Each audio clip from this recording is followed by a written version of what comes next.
वेद भौतिक एवं आध्यात्मिक शक्ति का प्रदाता है। वेद एक है जो ग्रंथ हमें सदाचार की शिक्षा दे, वह वेद है। यह पुरातन ज्ञान विज्ञान का भंडार होने के साथ साथ चिंतन भी है।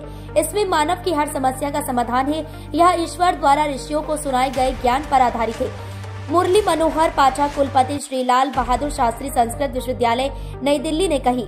उन्होंने कहा कि वेद अध्यात्म की शिक्षा के साथ भौतिकता की शिक्षा की भी शिक्षा देता है। वेद एक है, इसके 4 शाखाएं हैं। वेद वह ज्ञान है जो ब्रह्मांड के विषय में सभी विचारों स्रोत है। यह सदा अस्तित्व में रहता है। वेद ज्ञान मूल है। बतौर मुख्य अतिथि उपस्थित पूर्व सांसद कुशीनगर राजेश पांडे ने कहा कि ज्ञान का दूसरा नाम वेद है। वेदों से ही संस्कृति की रक्षा होगी, इससे हमें प्रेरणा प्राप्त होती है। वेदों को आम जन तक पहुंचाने के लिए इसे सरल बनाना होगा, जिससे सामाजिक परिवेश में जो विसंगतियां हैं वह दूर होंगी। वेदों का सार उपनिषद है। वेदों का सार उपनिषद है और उपनिषदों का सार गीता है। उन्होंने कहा कि संस्कृत एक ऐसी भाषा है जिसे सुनने से व्यक्ति मंत्रमुग्ध हो जाता है। इस दौरान प्राचार्य डॉक्टर राजेश कुमार चतुर्वेदी ने समस्त विद्वानों का परिचय दिया। इस दौरान समस्त आचार्य गण उपस्थित रहे। आइए और अधिक जानकारी के लिए चलते हैं अपने संवाददाता मंडल प्रभारी विनय सिंह और ब्यूरो चीफ राम आशीष यादव के साथ पूरी टीम की खास रिपोर्ट। मैं अध्यक्ष के रूप में आपको इस मंच पर आप देख रहे हैं हिंद नौ टाइम्स मीडिया। मैं विनय सिंह मंडल प्रभारी और मैं अपनी टीम के साथ, हमारी टीम में ब्यूरो चीफ यहाँ के राम आशीष यादव हैं, हाटा से श्रीनिवास तिवारी हैं। इस वक्त हम कुशीनगर के नगर पालिका परिषद हाटा में स्थित श्रीनाथ संस्कृत महाविद्यालय में हम लोग अपनी टीम के साथ यहाँ मौजूद हैं। और यहाँ पर श्रीनाथ संस्कृत महाविद्यालय और महर्षि संदीपनी राष्ट्रीय वेद विद्या प्रतिष्ठान उज्जैन के संयुक्त तत्वाधान में यहाँ पे अखिल भारतीय वैदिक संगोष्ठी का कार्यक्रम चल रहा है, जो आज तीसरा दिन है, त्रिदिवसीय कार्यक्रम है। यहाँ दूर दूर से वक्ता यहाँ आए हुए हैं, विश्वविद्यालय महाविद्यालय से आए हुए हैं। उन सभी का यहाँ पे वेदों के बारे में, जो हमारी भारतीय संस्कृति है, हमारे हिंदू धर्म का सबसे बड़ा जो ग्रंथ है, वेद होते हैं, उन वेदों पे चर्चा यहाँ पे हो रहा है। वह सब हम आइए जानते हैं यहाँ के कुछ विद्वानों से कि उसके बारे में, वेदों के बारे में और इस कार्यक्रम के बारे में। इस कार्यक्रम के जो आज के मुख्य अतिथि हैं राजेश पांडे जी हैं, जो पूर्व सांसद कुशीनगर से रहे हुए हैं। दिल्ली से भी आए हुए हैं लोग, कुछ दिल्ली यूनिवर्सिटी से जो मेहमान हैं, उन सभी के बीच में हम लेकर के चलते हैं। आइए हम सुनते हैं क्या कहते हैं वो लोग। आज का जो वातावरण इस देश में है, आज का इस देश में जो वातावरण है, उसमें अपने वेदों को याद करना बहुत ही आवश्यक है। अभी मैं बैठा था तो कुलपति महोदय से मेरी बातचीत हो रही थी। बहुत सी भाषाएं बोलते हैं, बहुत सी भाषाएं सुनते हैं, लेकिन कहा जाता है कि संस्कृत के विषय में कहा जाता है कि ये देववाणी है। और जब हमारे यहाँ श्रीनाथ संस्कृत विद्यालय के बच्चे यहाँ पे अपनी प्रस्तुतियां कर रहे थे, तो संवेद सर में जब वो संस्कृत के श्लोकों का उच्चारण कर रहे थे, तो वाकई ऐसा लग रहा था कि जैसे कहीं कोई आकाशवाणी हो रही हो या कोई देववाणी हम लोग को सुनने को मिली।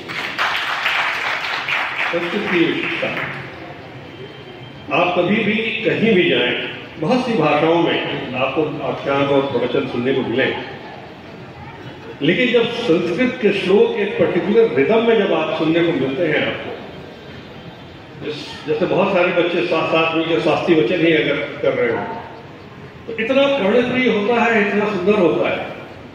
और वही प्रोफेसर साहब ने कहा भी अभी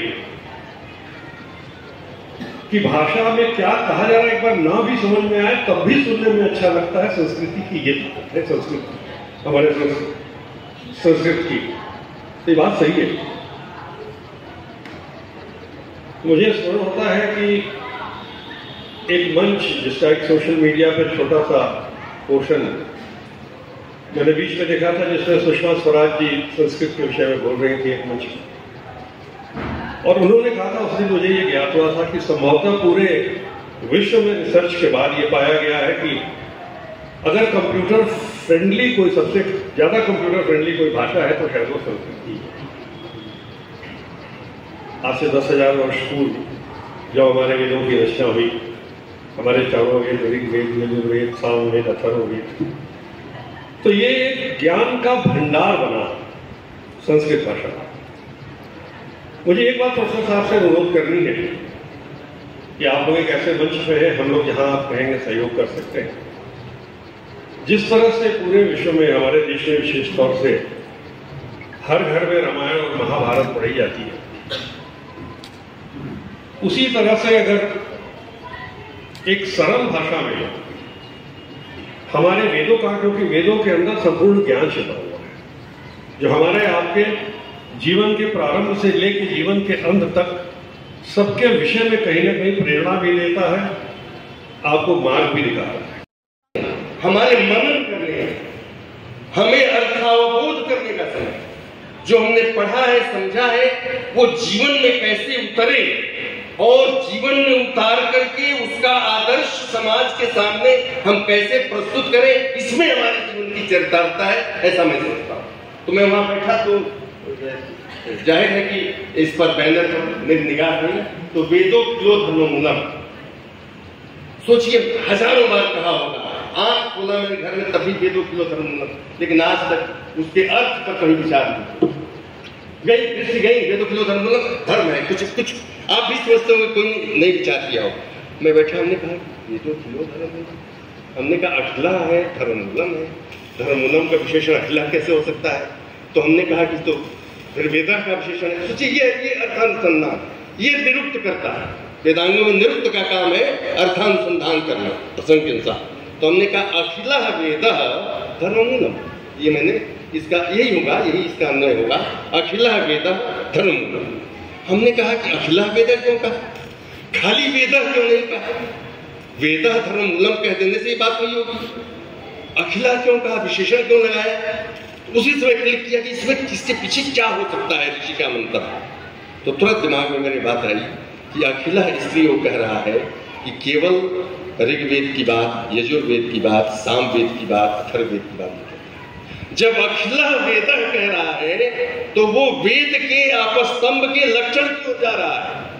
तुरंत मेरे दिमाग में, मेरे मस्तिष्क ने उत्तर दिया कि मंत्र ब्राह्मणयोर वेद नाम ध्येयम, ये जो लक्षण दिया गया है, इस मंत्र ब्राह्मणयोर वेद नाम ध्येयम को देकर के अखिला विशेषण दिया, क्योंकि वेद कई नहीं है, वेद चार नहीं है, वेद एक है। क्यों वेद एक है? कि जब इसका लक्षण करने जाते हैं सायं, तो कहते हैं इष्ट प्राप्त अनिष्ट परिहारयो रलौकिक मुपायन यो ग्रंथो वेदयति सवेद। वो कहते हैं जो ग्रंथो वेदयति, यह ग्रंथ वेदयति, जो ग्रंथ हमें बता दे, जो ग्रंथ हमें सिखा दे, वह वेद है। यानी जो ग्रंथ हमें सिखा दे नहीं, ये ग्रंथा वेदयन कितने वेदा, उसमें भी कहते थे तो कोई छंदोभंग, कोई वाक्य भेद नहीं होता, कह सकते थे कि इष्ट प्राप्त अनिष्ट परिहार्य और अलौकिक उपायम, ये ग्रंथा वेदयन तब वेदा। क्यों वेद पढ़ना है, क्यों वेद पढ़ाना है, क्यों संस्कृत पढ़ना है? सबसे पहले ये क्वेश्चन मार्क के क्रम में आना चाहिए। क्यों? क्योंकि प्रयोजनम अनुद्दिश्य न मंदोपि प्रवर्तते। एक मूर्ख व्यक्ति को देखा होगा अपने चौराहे पे पागल होता है, ट्रैफिक ऐसा कर रहा होता है, तो उसके दिमाग में भी कोई योजना चल रही होती है कि मैं इस ट्रैफिक को कंट्रोल कर रहा हूँ, भले ही उसका मस्तिष्क थोड़ा विक्षिप्त सा क्यों न हो, लेकिन उसके मन मस्तिष्क में भी कुछ न कुछ चल रहा होता है। तो हमारे ऋषियों ने इतनी समृद्ध जो ज्ञान परंपरा दी, क्या उनके मस्तिष्क में कोई बातें नहीं थी? क्यों इस वेद का प्रणयन किया? ब्रह्मा जी ने सृष्टि के बाद इस वेद और वेदांगों के सिद्धांतों को हमारे समक्ष क्यों उपस्थापित किया और वर्तमान परिप्रेक्ष्य में क्यों आवश्यक है? अगर आपको प्राचीन वेद मूलक सनातन समाज की आवश्यकता है, तब तो वेद और संस्कृत के ज्ञान की आवश्यकता है। अन्यथा अगर आप पाश्चात्य संस्कृति, सभ्यता और पाश्चात्य जीवन का लक्ष्य चाहते हैं, तो वेद और संस्कृत की कोई जरूरत नहीं है, क्योंकि वेद और संस्कृत पढ़ करके पाश्चात्य उन्नति आपको नहीं प्राप्त हो सकती। पाश्चात्य उन्नति क्या है? सिर्फ और सिर्फ भौतिक उन्नति। जो सनातन धर्म में जो हमारे जीवन का परम पुरुषार्थ, जो चार पुरुषार्थ कहे गए हैं, धर्म, अर्थ, काम और मोक्ष, अगर इनकी समग्र प्राप्ति अगर आपको करनी है तो संस्कृत को पढ़ना होगा, वेदों को पढ़ना होगा। लेकिन अगर जो पाश्चात्य जो जीवन के जो लक्ष्य हैं, जिसमें धर्म गायब है, अंत से मोक्ष गायब है, काम और अर्थ है, अगर काम और अर्थ की प्राप्ति है तो संस्कृत और वेद की कोई जरूरत नहीं। क्योंकि अगर संस्कृत और वेद पढ़ेंगे तो सिर्फ काम और अर्थ की उन्नति समृद्धि आपको नहीं दिखेगी, अपितु धर्म मूलक अर्थ प्राप्त करते हुए काम की प्राप्ति के बाद आप मोक्ष की संकल्पना करेंगे। और जहां धर्म और मोक्ष से संपुटित काम और अर्थ होगा, वहां जीवन निश्चित ही सुसंयमित होगा और जीवन का एक सदुद्देश्य होगा। क्यों पढ़ना है वेदों को, क्यों पढ़ना है वेदांगों को, क्यों पढ़ना है हमारे संस्कृत के पुस्तकों को? हम पारलौकिक बातों को छोड़ दें, आत्म तत्व की बातों को छोड़ दें, राष्ट्रीय विकासों की बातों को छोड़ दें, हम समाज निर्माण के केंद्र में जाएं।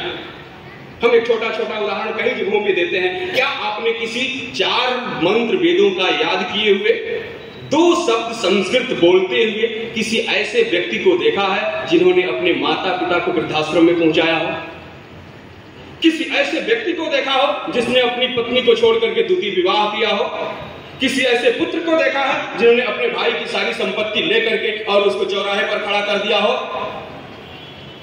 नहीं मिलेगा। क्यों? क्योंकि उसके अंदर संस्कृत का संस्कार है, संस्कृत के ज्ञान परंपरा का वह संस्कार है, संस्कृत की विचारधारा उसके मनो मस्तिष्क में कौंध रही है। और जिसके मन मस्तिष्क में संस्कृत की विचारधारा, वेद मूलक विचार